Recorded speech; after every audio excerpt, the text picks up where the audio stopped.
Party हो परविंदर जी, लेकिन छत्तीसगढ़ के जो आंकड़े जो सर्वे में निकल कर आ रहे हैं, क्या लग रहा है आपको कौन सी पार्टी बढ़त बनाती हुई नजर आ रही है? क्योंकि बीजेपी के खेमे में कंप्लीट वोटिंग नहीं जा रही है, यही कम से कम सर्वे कह रहा है। तो क्या लग रहा है ये जो बदलने की बात बीजेपी की तरफ से हो पा रही है, क्या कर पाएंगे?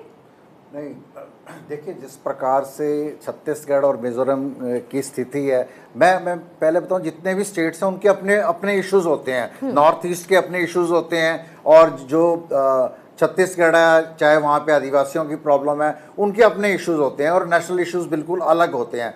लेकिन भारतीय जनता पार्टी का जो अभी पिछला ट्रैक रिकॉर्ड देखो, चाहे मणिपुर की घटना देखो, चाहे आप मजदूरों के लिए देखो, चाहे किसानों के लिए देखो, चाहे जवानों के लिए देखो, चाहे खिलाड़ियों के लिए देखो, जब भारतीय जनता पार्टी डेमोक्रेसी के ऊपर एक अटैक करती है और डिक्टेटरशिप की राजनीति लाना चाहती है, तब इंडिया का एक पुनर्जन्म होता है। सारी पार्टियां इकट्ठा होती हैं कि इस वजह से, भारतीय जनता पार्टी की डिक्टेटरशिप की वजह से, उसका इम्पैक्ट आपको स्टेट के जो चुनाव है, चाहे छत्तीसगढ़ है चाहे मिजोरम है, आपको डेफिनेटली देखने को मिलेगा कि भारतीय जनता पार्टी को वहां की जनता जो जवाब देगी वो अपने वोट के रूप में जवाब देगी। आपको ये नहीं लगता कि आम जनता में कंफ्यूजन जाता है, क्योंकि अब ज्यादा वक्त तो 2024 के चुनाव में ज्यादा बचे नहीं है। अगर आप बड़े पैमाने पर कहते हैं कि नेशनल स्तर पर हम तो एक साथ है, INDIA ब्लॉक है, अगर उससे पहले विधानसभा चुनाव में आप अलग अलग हो जाते हैं और उसके बाद आप कहते हैं कि हम तो भाई एक हैं, क्या आम जनता इस चीज को लेकर के क्या सोचेगी? आम जनता पर क्या प्रभाव पड़ेगा? मैंने पहले यही कहा, जो स्टेट पॉलिटिक्स है वो बिल्कुल एंटायरली डिफरेंट है।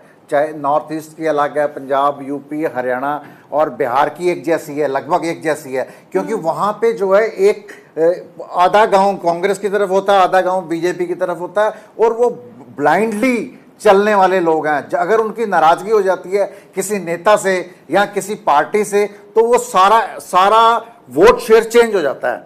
तो इस प्रकार से जो इसलिए जो स्टेट के चुनाव हैं उसके रिजल्ट्स के अंदर अलग हमें परिस्थिति देखने को मिलती है, उस तरह से नहीं लगती जो।